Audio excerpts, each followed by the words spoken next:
Today's topics from Reuters Breakingviews: a touch of normality in the markets is shaking the edifice of safe haven bonds and could signal a big investment shift, says Breakingviews. And India's one step forward, two steps back dance with foreign investors continues. To talk about these stories is Robert Cole. Morning to you, Robert. Hiya. Are we going to see a Treasury rout like we saw in '94? Well, I think that it's on the cards, frankly. I mean, I think it's been on the... Having said that, it's been on the cards for some time, actually. And I think by most historic measures, Treasury yields and other safe haven bonds in the UK and Germany, for example, have been very high.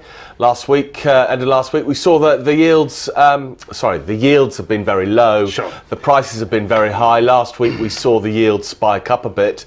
And, these kind of calls have been made before and been got wrong. But the Fed's going to stay low for a while, right? Well, we can't talk about 1994 routs now, can we? Well, no, nothing certain, that, Axel. But it seems to me that investors must prepare themselves for a big change in the investment markets where normality returns. That's going to be a good thing, right? I mean, it can't be a good thing that yields are this low and that equities, real economic producing assets are as sidelined as they are. But the point we're trying to make here is that, we're not trying to say that, it is a guaranteed fact that, the investment markets are going to change in this kind of way. What we are saying is that, A, that's a good thing because a touch of normality we'd welcome.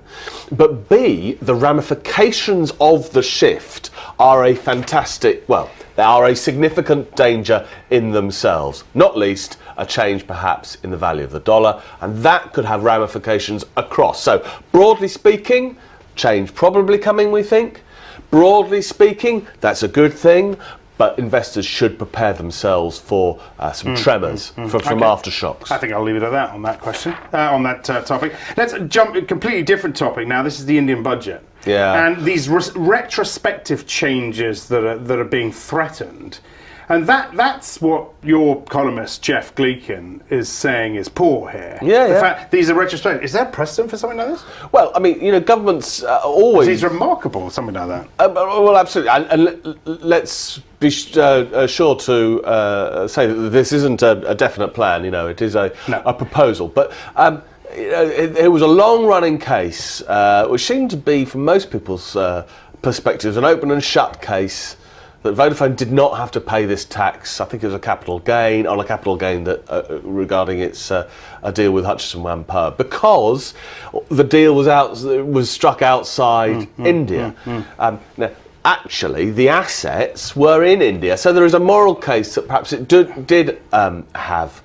should be paying this tax. But the point is that the court's ruled here, Yes, that's right. and okay, perhaps they can change the rules so that in another occasion, in future, it will change. But it's the retrospective nature of this which seems to be undermining what was always a fairly sort of dodgy view that India was a fair place to do business. We wouldn't let Osborne get away with something like that, would we?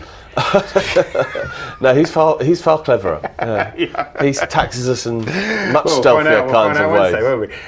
All right, Robert, thanks for that. Robert Cole. For more agenda setting insight, watch our US Breakingviews show every day, 12:30 Eastern, 16:30 GMT.